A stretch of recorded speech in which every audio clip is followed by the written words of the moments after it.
Hai semuanya, ketemu lagi bareng Mihu di sini. Oh ya, kali ini Mihu akan membawakan alur cerita Donghua yang berjudul Battle Through the Heaven. Mihu mengingatkan sekali lagi ya bahwa konten ini full spoiler. Tanpa lama-lama lagi, yuk langsung aja kita masuk ke isi ceritanya.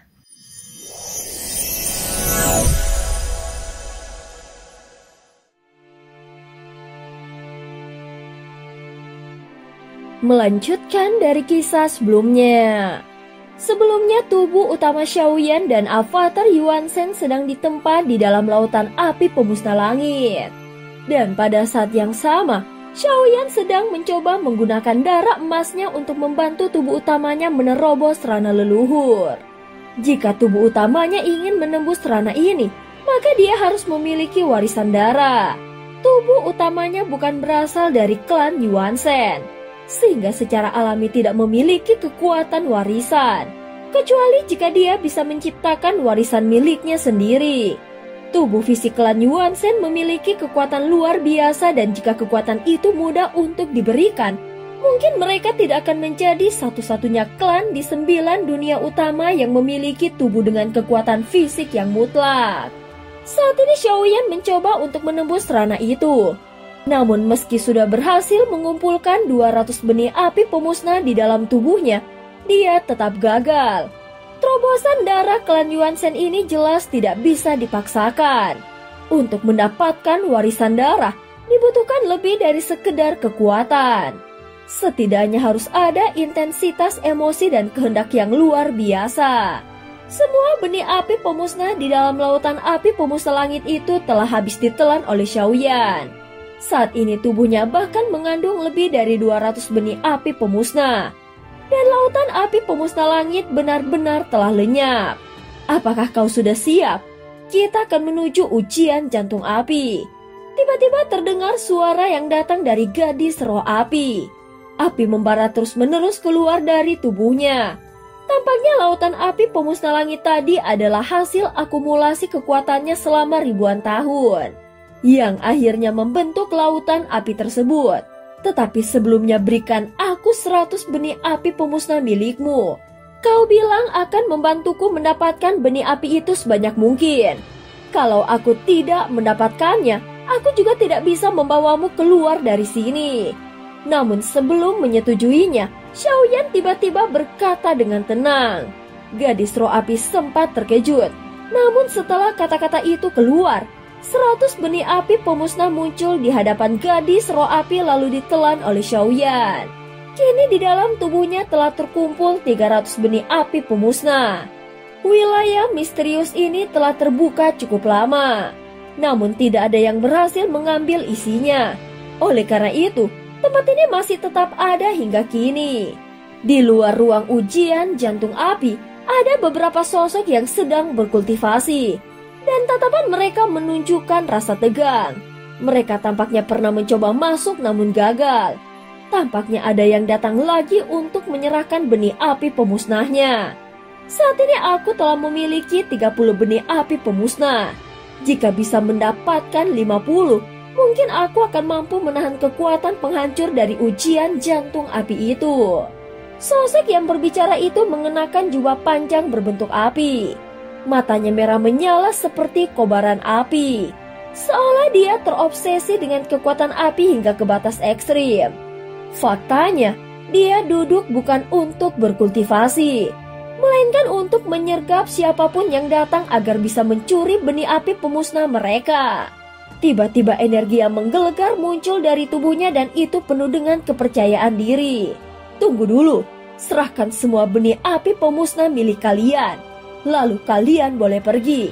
Begitu kata-kata itu terucap, dia langsung menepukkan tangannya.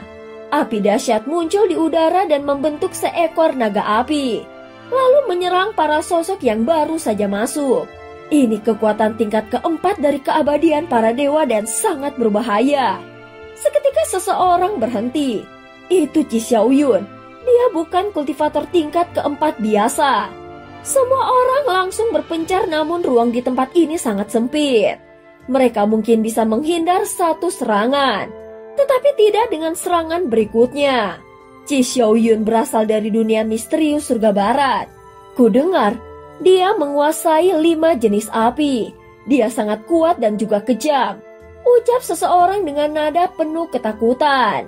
Chi Xiaoyun langsung tersenyum puas saat mendengarnya. Tenang saja, kalau kalian serahkan benih api pemusnah kalian, aku akan membiarkan kalian ikut masuk ke ujian jantung api ini. Tetapi siapa yang bisa mendapatkan jantung apinya? Itu tergantung kemampuan masing-masing.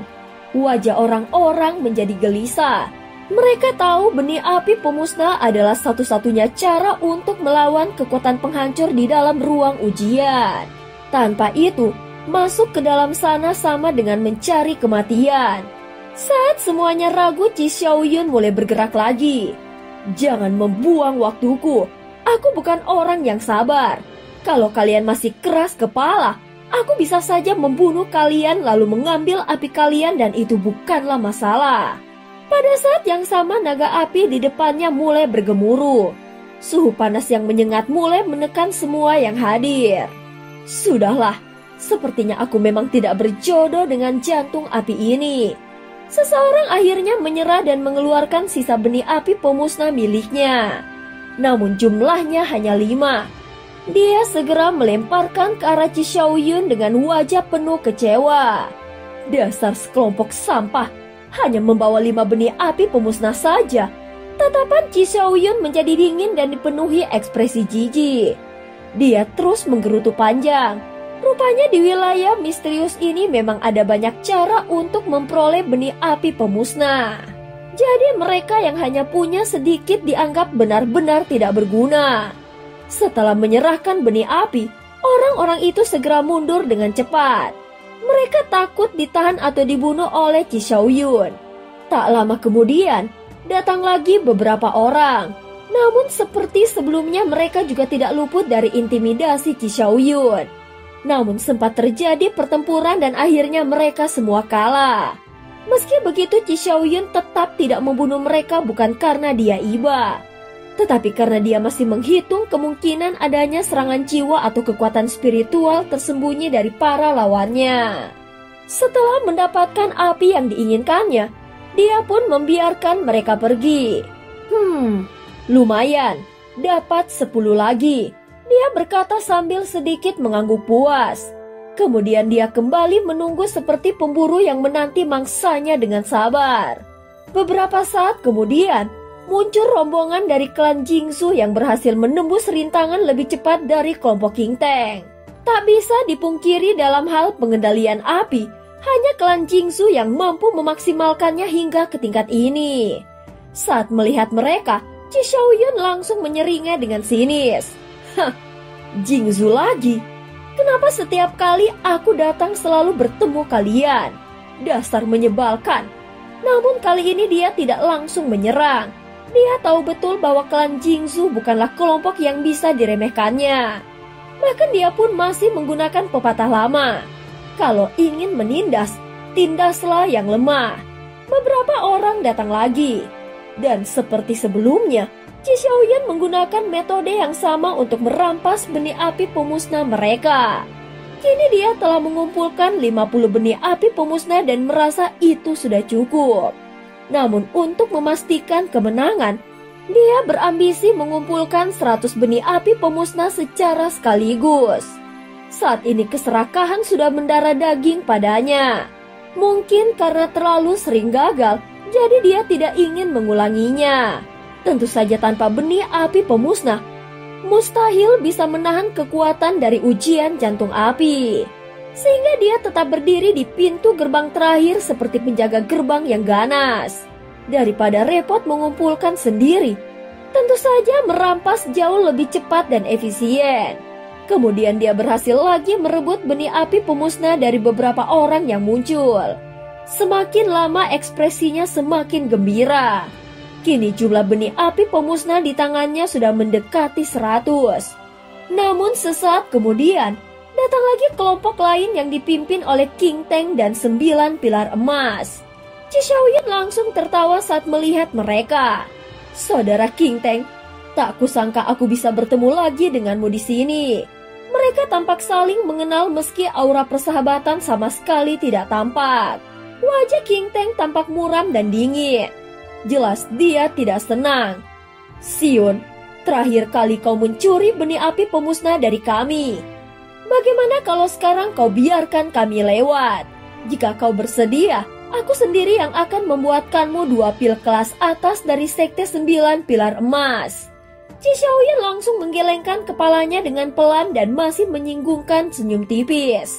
Hah, saudara King Teng, kau bercanda. Aku tidak butuh pil itu. Meski aku bukan alkemis hebat, namun aku tidak kekurangan pil. Yang kusuka adalah benih api pemusnah. Jadi mohon maaf, aku tidak bisa membiarkan kalian lewat. Walaupun kalimat itu terdengar sopan, namun langsung membuat suasana menjadi mencekam dan menegang. Tatapan mereka saling bertabrakan. Itu tampak penuh api, penuh amarah, dan penuh dengan tekad. Senyum palsu juga tersinggung di bibir masing-masing. Namun di baliknya, jelas pertarungan bisa meledak kapan saja. Dan cerita pun berakhir. Terima kasih udah dengerin Mihu dari awal sampai akhir ya. Sampai jumpa.